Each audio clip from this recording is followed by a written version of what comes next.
I've been speaking about all of this with Mark van Baal. He's an activist shareholder and a supporter of the more environmental approach at BP. He's based in Amsterdam. Yeah, we expected Albert Manifold to fix the broken climate governance within BP after he got a very strong signal from his shareholders. So from our end, we're waiting for an apology to shareholders and a better way of dealing with shareholders. But yeah, the board has ousted him. Explain what his agenda had been. Yeah, so his agenda has been to fully focus on fossil fuels, again, without consulting shareholders. And that was already the agenda of the previous CEO after Elliott arrived as a small activist shareholder. So were you a supporter of Albert Manifold? We told him during the AGM that BP's governance is broken and that he should fix it. And that was supported by two majorities of shareholders who voted against two board resolutions. 18% who voted against his election, which is extraordinary. Normally, a new CEO, a new chairman gets the benefit of the doubt. So we told him at the AGM, you get a very strong signal from your shareholders now that you should listen to him and engage with them again. Apparently, his fellow board members didn't give him a chance to fix that. Maybe it was not his plan. The board says they are citing issues around governance standards, oversight and conduct issues. It all sounds a bit vague. It's only 8 months, as you say, since he took over to oversee this strategy revamp, as they're calling it. So do you have any suspicion about what's really going on?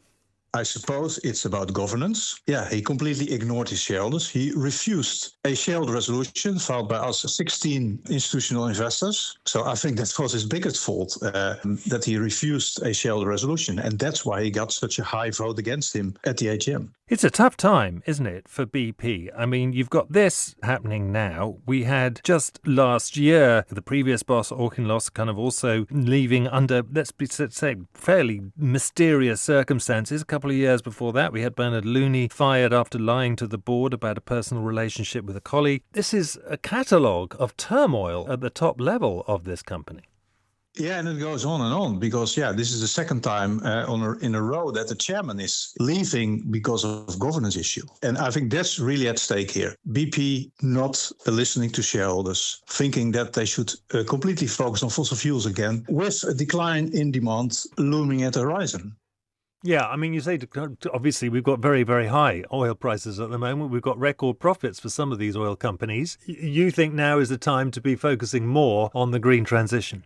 Absolutely, because the high oil prices are, war prices. It's because of a temporary oil shock, shortage in supply. But the big picture is that because of electric vehicles, because of China, the demand for fossil fuels will go down after 2029. That's what the IEA, the International Energy Agency, predicts. So that's the big picture. So if you want to thrive as a company in a declining market, you have to diversify. And the only way to diversify is to invest in clean energy, which gets cheaper by the day. So this temporary shock doesn't say anything about the underlying overall direction of travel, which is from fossil fuels to renewables.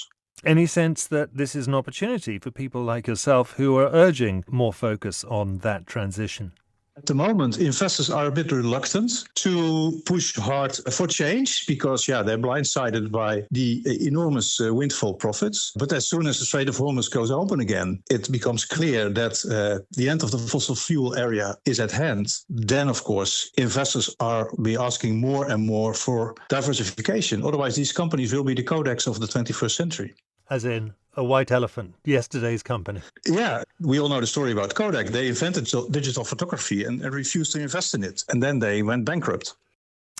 The thoughts of the BP shareholder Mark van Baal.